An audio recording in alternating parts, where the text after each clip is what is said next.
Gara-gara Sinteyong, timnas Indonesia lolos dari nasib jelek seperti timnas Thailand menjelang FIFA Matchday Oktober 2023. Informasi selanjutnya, punya bandrol 13 miliar rupiah. Inilah sederet keuntungan bagi timnas Indonesia dari JITSES yang dikebut berkas naturalisasinya. Simak selengkapnya di sini bersama saya untuk Anda. Di informasi yang pertama, gara-gara Sinteyong, timnas Indonesia berhasil lolos dari nasib buruk seperti yang dialami oleh timnas Thailand jelang FIFA Matchday pada Oktober 2023. Menjelang agenda FIFA Matchday yang digelar pada kurun waktu 9 sampai 17 Oktober 2023, timnas Thailand diketahui tidak dapat memanggil pemain-pemain terbaiknya. Padahal skuad asuhan Alexander Polking ini akan menjajal kekuatan dua negara Eropa yakni Georgia dan juga Estonia. Diketahui beberapa pemain utama tim Gajah Perang seperti Terasil Dangda, Chanatip Songkarsin, Kachai Butprom, Sarak Shuyen hingga Triton Bunmatan tidak dapat bergabung di skuad. Masing-masing dari mereka dilarang oleh klubnya lantaran harus tampil untuk klub di pertandingan lanjutan Liga Champions Asia 2023-2024. Ya, nama-nama tadi merupakan pemain andalan klub yang kini tengah mewakili Thailand di kompetisi sepak bola tertinggi Asia. Tirasil Dangda, Chanatip Songkrasin, Sarat Shuyen, dan Chatkai Butprom menjadi pemain BG Pantum United. Sedangkan Triton Bunmata merupakan pilar penting dari skuad Buriram United. Nah, pertandingan lanjutan Liga Champions Asia sebenarnya baru akan digelar pada 25 Oktober 2023 atau sekitar 1 minggu dari jeda FIFA Matchday. Namun karena pentingnya pemain-pemain tersebut membuat pihak klub tidak bersedia melepasnya. Berbeda dengan timnas Thailand, timnas Indonesia asuhan Sinteyong tampak adem ayem tanpa kendala. Dalam urusan pemanggilan pemain, seluruh tim Liga 1 pun bersedia untuk melepas pemainnya. Hal itu tidak lepas dari peran Sinteyong salah satunya. Pada awal tahun lalu, Sinteyong sempat memberikan teguran pada klub yang enggan melepas pemainnya di jeda FIFA Matchday. Pelatih asal Korea Selatan itu juga mengingatkan bahwa FIFA Matchday adalah agenda FIFA sehingga setiap tim wajib melepas pemainnya. Apabila menolak, tim dapat berurusan dengan FIFA. Ya, sejak saat itu Sinteyong tidak pernah lagi kesulitan untuk memanggil para pemain pilihannya di jeda FIFA Matchday. Satu-satunya yang menjadi kendalanya adalah permasalahan pemain yang cedera. Seperti yang terjadi pada FIFA Matchday pada Oktober ini, dua pilar penting Sinteyong yakni Jordi Amat dan Yance Sayuri mengalami cedera dan untuk menggantikannya, Sinteyong memanggil nama Fakhrudin Arianto, Zaki Ashraf dan juga Hoki Caraka. Dan di informasi bola selanjutnya, ya, kekinian berkas kewarganegaraan JITSES tengah dikebut dan sudah sampai di Kemenkumham. Ya, prosesnya bertahap dari Menpora ke Kemenkumham, kemudian akan ditinjau di Sekretariat Negara menuju DPR Komisi 3 dan Komisi 10 sebelum sidang paripurna dan diwujudkan dalam bentuk keputusan Presiden atau Kepres. Nah, pengambilan sumpah lantas perpindahan organisasi dari KNVB ke PSSI. Menurutnya, kalau sudah sampai proses perpindahan organisasi, persepak bolaan masing-masing negara diperlukan sekitar 1 minggu. Dan pemberkasan ini terus dikebut mengingat Piala Asia 2024 di Qatar telah menunggu. Ya, beberapa benefits bisa diraih timnas Indonesia dengan kedatangan JITSES, pemain seri B dari klub Venezia FC.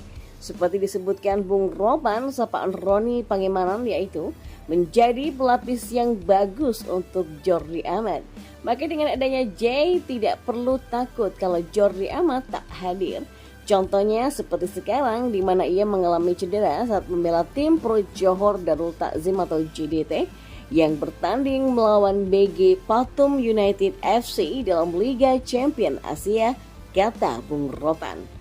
Ya, JITSES melengkapi lini back bersama Elkan Baggett serta Jordi Amat. Masih ada juga Rizky Ridho sehingga lini ini akan semakin bagus. Kalau Coach Sinteyong butuh gelandang bertahan, maka JITSES didorong mendampingi Mark Klok. J bisa bermain dengan Mark sebagai double pivot. dan ini akan bagus. Mereka berdiri di depan Rizky Ridho, Jordi Amat, dan Elkan Baggett. Bakal menjadi kekuatan tersendiri di Piala Asia nanti, kata Roni Pangemanan. Ya, berikut ini adalah 3 alasan timnas Indonesia berhasil dengan mudah untuk mengalahkan Brunei Darussalam dalam kualifikasi Piala Dunia 2026 zona Asia. Timnas Indonesia akan melawan Brunei Darussalam dalam leg pertama kualifikasi Piala Dunia 2026 zona Asia. Pertandingan tersebut akan digelar di Stadion Utama Gelora Bung Karno atau SUGBK Jakarta pada Kamis 12 Oktober nanti. Dilanjutkan, leg kedua Brunei Darussalam versus Indonesia akan dihelat di Sultan Hasan Al Bolkiah Stadium pada Selasa 17 Oktober 2023 nanti. Perjuangan timnas Indonesia pun berbeda dari tim-tim ASEAN lainnya seperti Malaysia, Thailand ataupun Vietnam. Skuad Garuda harus memulai langkah lebih awal, di mana tim ASEAN di atas memulai perjalanan dari babak kedua kualifikasi Piala Dunia 2026. Dilansir dari Tribun Wow pada Sabtu 7 Oktober, hasil di 2 laga melawan Brunei merupakan tiket menuju ke babak kedua. Karena itu kemenangan wajib diraih skuad Garuda atas pasukan tawon. Dengan kualitas yang selalu berada di bawah timnas Indonesia serta lumbung gol skuad Garuda, Brunei berada di peringkat ke-191 FIFA, sementara timnas Indonesia berada di peringkat ke-147, gap yang jauh sesuai dengan kualitas kedua tim. Tanpa mengurangi rasa hormat, Marcelino Ferdinand dan kawan-kawan diprediksi bakal dengan gampang mengamankan tiket ke babak kedua kualifikasi. Tentunya dengan mengalahkan Brunei dalam 2 laga. Skuad Garuda punya kapasitas untuk itu selain karena faktor pendukung yang ada. Dan seolah sudah menjadi takdir, tak ada salahnya pasukan Sinteyong tidak meremehkan Brunei dengan 3 faktor kuat berikut ini. Yang pertama, head-to-head timnas Indonesia versus Brunei Darussalam. Duel timnas Indonesia melawan Brunei Darussalam di kancah sepak bola dunia sudah terjadi sejak tahun 77, tepatnya di ajang SEA Games. Hasilnya pun juga sudah diprediksi. Saat itu skuad Garuda melumat pasukan tawon dengan skor dengan 4 gol tanpa balas. Sejak saat itu sudah 11 pertandingan dijalani keduanya. Brunei mengoleksi 2 kemenangan dan imbang serta lainnya berakhir kalah. Kekalahan timnas Indonesia pun di ajang tidak bergengsi, yakni Merlion Cup di tahun 83 dengan skor tipis 0-1 dan Pesta Sukan Merdeka atau Merdeka Game di Malaysia dengan skor yang sama. Sementara di ajang-ajang bergengsi seperti SEA Games dan Piala AFF selalu dimenangi oleh timnas Indonesia bahkan dengan skor telak. Riwayat pertemuan. Ya, pertemuan terakhir timnas Indonesia melawan Brunei terjadi pada Piala AFF 2020 lalu, tepatnya di babak penyisihan grup.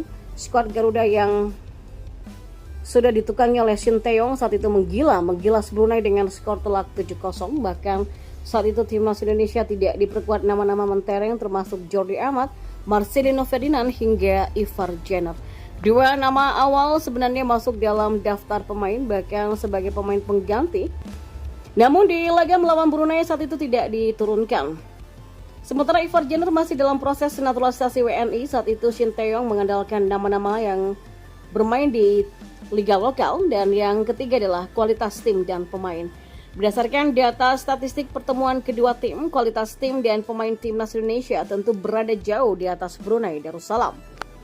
Termasuk jika melihat ranking FIFA, keduanya saat ini tak ada salahnya meremehkan Brunei Darussalam karena memang timnas Indonesia lebih baik. Laga melawan Brunei sebenarnya bisa dimanfaatkan oleh Sinteyong mencoba strategi baru dengan 26 pemain yang dipanggil. Otak-atik serta meracik strategi bisa dengan leluasa dilakukan, tak perlu memburu kemenangan besar atas Brunei Darussalam. Apalagi membuktikan kekuatan skuad Garuda saat ini melawan Brunei hanya perlu konsistensi menerapkan strategi dalam bermain.